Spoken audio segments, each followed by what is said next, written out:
오늘도 일론 머스크가 3월 11일 X에 올린 게시글을 일론 머스크 1인칭 시점에서 정리하겠습니다. 오늘 테슬라에서 정말 엄청난 발표가 있었습니다.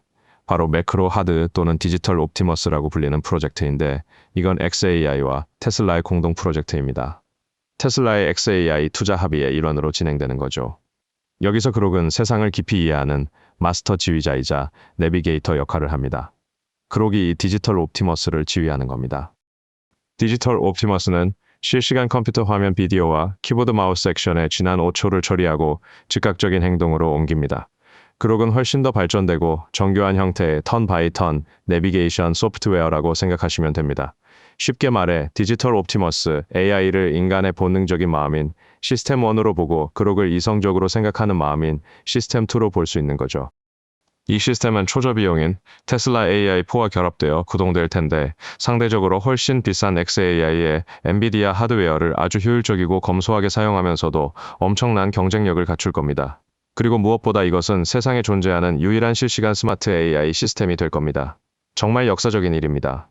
원칙적으로 한 회사의 전체 기능을 에뮬레이션 할 수 있을 정도니까요. 마이크로소프트를 약간 재미있게 비꼬아서 프로젝트 이름을 매크로 하드라고 지었습니다. 아직 세상 어떤 회사도 이런 걸 해낼 수 없습니다. 테슬라의 AI 책임자인 아쇼크 엘루스와미가 이 엄청난 영향력을 가진 프로젝트를 위해 재능 있는 인재들을 적극적으로 채용하고 있다고 밝혔습니다. 그래서 제가 그 글을 공유하면서 현실 세계의 범용 인공지능을 원한다면, 테슬라에 합류하고 디지털 세계의 범용 인공지능을 원한다면 xAI에 합류해서 이 혁신을 가속화해 달라고 당부했습니다. 또 네이버 라비칸트가 AI가 기업들의 많은 진입 장벽을 무너뜨릴 거라고 한 글을 제가 리포스트했습니다. 도지 디자이너는 제가 인류를 구하려 하고 있고 휴머노이드 로봇이 전문가처럼 쓰레기를 치우게 될 거라고 썼더군요. 거기에 저는 당연히 옵티머스가 그 일을 해낼 거라고 답했습니다. 자, 이제 자율주행 차량 이야기로 넘어가 보겠습니다. 우버 최고 경영자가 아주 중요한 핵심을 짚었습니다. 미래의 도시는 100% 자율주행 차량만 있거나 100% 인간 운전자만 있는 극단적인 형태가 아닐 겁니다. 하이브리드 형태가 되겠죠. 어떤 도시에는 자율주행 플릿이 돌아다니고 다른 곳에서는 여전히 인간이 운전할 겁니다. 이것 아니면 저것이라는 이분법적인 논쟁은 이제 끝났습니다. 워런 레들리치가 이 발언을 인용하면서 세상의 모든 폰이 스마트폰이진 않을 거고 일부는 스마트폰 일부는 플립폰일 거라고 했던 2009년 노키아 최고 경영자의 말을 떠올렸습니다. 제가 그 통찰에 동의하며 리포스트했습니다. 우버 측에서도 테슬라의 이런 수직적 통합 방식에 대해 흥미로운 반응을 보였습니다. 테슬라가 우버 플랫폼에 들어오는 것을 환영한다고 하더군요. 아주 현명한 움직임입니다. 테슬라는 차를 소유하겠지만 우버는 그 네트워크 자체를 소유하고 싶어 하니까요. 제시 펠탄이 이 상황을 보고 웃음을 터뜨렸고 저 역시 정확히 그 말이 맞다며 함께 웃어주었습니다. 시바토시 나카모토가 AI가 당당하게 헛소리를 내뱉지만 않아도 훨씬 좋을 것 같다는 글을 올렸습니다. 그래서 제가 이번에 나온 최신 그록 4포인트 이 모델이 그런 면에서 엄청난 개선을 이뤄냈으니 한번 써보라고 권했습니다. 실제로 누군가 테스트를 해봤는데 그록 4포인트2는 찰리 커크에 대해 좋은 사람이라고 평가한 반면 챗GPT는 아니라고 하더군요. 반대로 조지 플로이드에 대해서는 그록 4포인트2가 좋은 사람이 아니라고 사실대로 답했지만 챗GPT는 좋은 사람이라고 답했습니다. AI의 편향성을 명확히 보여주는 사례라 제가 바로 리포스트했습니다. 소프트웨어 공학의 대가 프레드 브룩스가 남긴 유명한 말이 있죠. 뛰어난 프로그래머 한 명이 한 달에 끝낼 수 있는 일을 2명의 프로그래머가 붙으면 오히려 2달이 걸린다는 겁니다. 잠시 생각해보면 이게 소프트웨어 개발의 진리입니다. 저 역시 전적으로 동감한다고 답했습니다. 어제 저는 엑스머니의 조기 공개 액세스가 다음 달에 정식 출시될 거라고 발표했습니다. 한 xAI 직원이 이 소식을 전하면서 세계에서 가장 크고 강력한 금융 네트워크를 구축하는데 동참하고 싶다면 엑스머니에 합류하라는 글을 올렸습니다. 글로벌로 확장하며 수억 명의 사용자에게 영향을 미칠 안드로이드 백엔드 엔지니어들을 찾고 있으니 DM을 달라고요. 당연히 제가 리포스트하며 힘을 실어주었습니다. 윌리엄 샤트너가 라운드 2 계좌에 $1를 보내는 건 기다리겠다면서 제가 주최한 $1 기부 이벤트에서 166개의 초대를 랜덤으로 돌리겠다고 하더군요. 제가 그에게 $69를 보냈으니 앨런 달러나 실제 달러를 받게 될 거라고 유쾌하게 받아쳤고 저도 그 글을 공유했습니다. 메시징 앱에 대한 논쟁도 있었습니다. 제레미라는 사용자가 자신이 원하는 채팅 도구의 조건은 검열되지 않고 감시당하지 않으며 사용자 이름을 온전히 소유할 수 있는 것이라고 했습니다. 그러면서 X챗은 불행히도 감시나 해킹 측면에서 아직 완벽하지 않아 시그널이 더 우월하다고 지적했습니다. 저는 이 문제가 현재 수정되고 있다고 명확히 답변했습니다. 또 멜리사라는 사용자는 X챗을 쓰고 싶지만 X에서 우연히 밴을 당하면 모든 연락수단이 끊기는데 어떻게 시그널 대신 선택할 수 있겠냐고 우려를 표했습니다. 실제로 마이크 세르노비치가 밴을 당했을 때 DM조차 쓸 수 없어 지인을 통해서야 겨우 계정을 복구했다는 일화도 언급했죠. 수백만 팔로워가 없는 평범한 사람들은 X 서버가 다운되거나 밴을 당했을 때 대안이 필요하다는 현실적인 조언이었습니다. 저는 이 부분 역시 해결 중이라고 분명히 말씀드렸습니다. 정치 이야기로 넘어가 보겠습니다. AP통신이 칠레의 새 대통령으로 취임한 호세 카스트를 극우 지도자라고 보도하며 1990년 민주주의 복귀 이후 가장 뚜렷한 우경화라고 평가했습니다. 저는 이에 대해 세상의 모든 정상적인 세계의 지도자들은 AP통신 같은 선전 매체나 레거시 언론들에 의해 항상 극우로 거짓 묘사된다고 답했습니다. 정말 지긋지긋한 프레임 씌우기입니다. 미국 내 선거 무결성을 위한 세이브 액트 법안 상황은 더 기가 막힙니다. 국민의 80%가 동의하는 법안을 통과시키지 못하는 의회를 대체 뭐라고 불러야 하냐는 질문에 저는 정말 훌륭한 질문이라고 답했습니다. 숀 데이비스가 상원의원 존 툰이 지금 무슨 짓을 하고 있는지 아주 정확히 분석했습니다. 툰은 단순히 세이브 액트를 무산시키는 게 목적이 아닙니다. 법안에 반대하는 이름뿐인 공화당 의원들의 민낯이 드러나지 않게 그들을 보호하면서 법안을 죽이려는 겁니다. 공공투표에 붙이면 50표도 못 얻을 걸 알기 때문에 틸리스나 맥코널 같은 자들이 반대표를 던지는 순간 선거에서 치명상을 입을 거란 걸 툰은 너무 잘 알고 있습니다. 그래서 이미 하원을 통과한 법안을 그대로 가져오는 대신 새로운 독립상원 법안을 발의하는 꼼수를 썼습니다. 이 새 법안은 논쟁의 여지가 있게 만들어져서 무려 60표가 필요하거든요. 결국 툰은 세이브 액트를 죽이면서도 공화당 동료들이 반대했다는 사실은 숨긴 채 우리는 시도했지만 실패했다고 변명할 수 있게 되는 겁니다. 이게 바로 공화당 상원 지도부가 아무것도 안 하면서 노력한 척하고 최악의 의원들을 보호하는 방식입니다. 여러분을 바보로 아는 거죠. 저는 이 날카로운 분석을 바로 리포스트했습니다. 또 누군가가 척추뼈 사진을 올리며 공화당에게 이거 떨어뜨린 것 같으니 척추 좀 다시 세우라고 조롱한 글도 제가 리포스트했습니다. 어떤 분은 의회가 의원들의 성희롱 기록은 악착같이 보호하면서 정작 미국 선거는 보호하지 않는다고 일침을 가했고 저 역시 이게 지금 미국의 현실이라고 동의했습니다.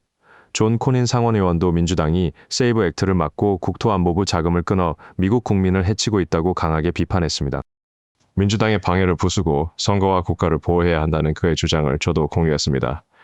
척 슈머는 한술 더 떠서 세이브 액트가 수십억 명의 사람들을 유권자 명부에서 몰아낼 거라고 헛소리를 하더군요. 미국 전체 인구가 3억 5천만 명밖에 안 되는데 수십억 명의 불법 유권자가 등록되어 있다는 걸 스스로 인정한 꼴 아닙니까?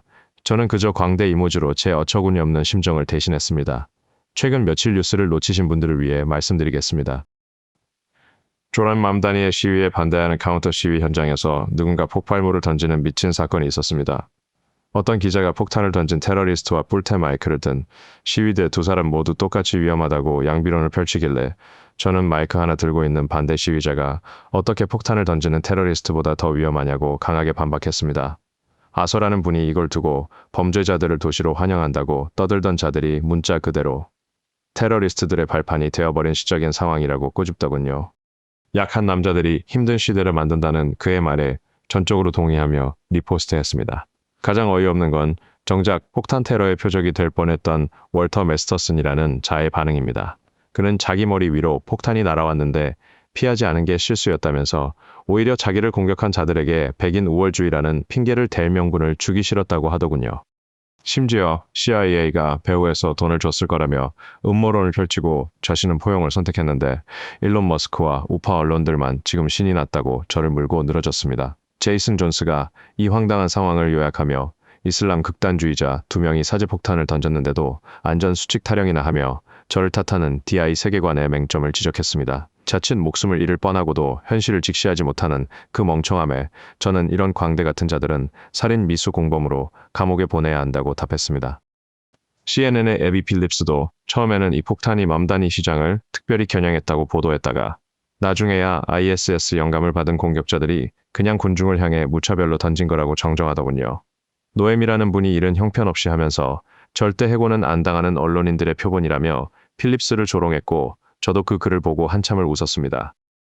비토리오라는 사용자가 요즘 2000년대 초반의 옛날 영화를 보면 지금 우리가 사는 도시들이 얼마나 끔찍한 쓰레기장이 되었는지 깨닫게 되어 절망적이라고 하더군요.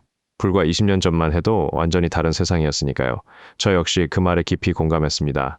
모건 제이 프리먼이라는 사람은 트럼프가 나치고 머스크는 완전한 나치라면서 트럼프 지지자들에게 강제 수용소를 지지하냐는 망언을 퍼부었습니다. 이런 말도 안 되는 소리에는 그저 지쳤다는 의미의 이모지로 대답할 수밖에 없었습니다. 어떤 분홍색 머리를 한 여성이 가난한 사람들을 돕고 싶은데 사업을 시작해서 그들을 고용하는 것보다 그냥 자기 돈을 퍼주는 게 낫지 않냐고 하더군요. 그래놓고는 사실 자기 돈이 아니라 당신들의 돈, 즉 세금을 의미한 거라고 말을 바꿨습니다. 케빈 소보가 저게 바로 저쪽 사람들의 사고방식이라고 지적했고 저는 정확히 맞다고 동의했습니다. 영국 파이낸셜 타임스에서는 한 다양성 위원장이 미래에는 이사회에 백인 남성의 자리가 더 줄어들 거라고 자랑스럽게 말했습니다. 아멜리아가 이건 관용이나 포용이 아니라 정복당하고 있는 거라고 비판했고 저는 100% 동의한다고 답했습니다. 제가 텍사스 보카치카에 살고 있는 집 사진이 화제가 되었습니다. 화려한 장식 하나 없이 식탁 위에 칼 하나 놓여 있는 잠만 자는 상자 같은 곳이죠. 데빈 에릭슨이라는 분이 억만장자의 부에 대해 아주 정확하게 통찰하는 글을 올렸습니다. 사람들은 제가 엄청난 현금을 쌓아두고 매일 파티나 하며 살 거라고 착각합니다. 하지만 제가 가진 800억 달러의 가치는 은행 계좌에 있는 돈이 아니라 스페이스X나 테슬라 같은 회사의 주식 평가액일 뿐입니다. 그마저도 일론 머스크가 계속 이 회사들을 이끌고 우주를 향한 혁신을 계속할 거라는 세상의 신뢰가 반영된 추정치죠. 제가 그걸 전부 팔겠다고 하는 순간 그 가치는 폭락할 겁니다. 저는 인류를 다행성 종족으로 만드는 일에 미친 듯이 집착하고 있고, 그래서 제 집은 거대한 성이 아니라 일하다 잠만 자는 작은 공간인 겁니다. 버니 샌더스 같은 정치인들은 이 평가액을 당장 빼앗아 나눠 가져야 할 돈으로 선동하지만 사실 세상에서 가장 중요한 혁신이 여기서 일어나고 있으니 제발 판을 흔들지 말고 지켜봐 달라는 에릭슨의 글에 저는 진심을 담아 예라고 답했습니다. 한국 이야기도 하나 눈에 띄더군요. 한국 군대에서 사기 진작을 위해 여성 댄서들을 초대한 영상이 퍼지면서 논란이 된 모양입니다. 월스트리트 맵스가 이걸 보고 왜 한국의 출산율이 그렇게 낮은지 도무지 이해가 안 간다는 반응을 보였습니다. 저는 한국이 정말 멋진 나라인 만큼 이 심각한 인구 문제가 긍정적인 방향으로 바뀌기를 진심으로 바란다고 덧붙였습니다. 오늘 X에는 그룹 이미진으로 만든 멋진 게시물 4개가 올라왔고 제가 모두 리포스트했습니다. 그중 30초 동안 연못에 있는 장면을 묘사한 마지막 게시물은 정말 따뜻하고 인상적이더군요. 다시 한번 강조하지만 테슬라의 시스템1은 지난 5초의 실시간 데이터를 본능적으로 처리하고 그룹은 이성적으로 사고하는 시스템2가 될 것입니다. 단 $650 비용의 AI4 하드웨어로 전 세계 유일의 실시간 스마트 AI 시스템을 구동하게 될 겁니다. 회사의 전체 기능을 완벽하게 에뮬레이션하는 미래가 머지않았습니다. 한국 팬 여러분, 오늘 제가 준비한 이야기는 여기까지입니다. 오늘도 행복한 일이 가득한 하루가 되시길 바랍니다.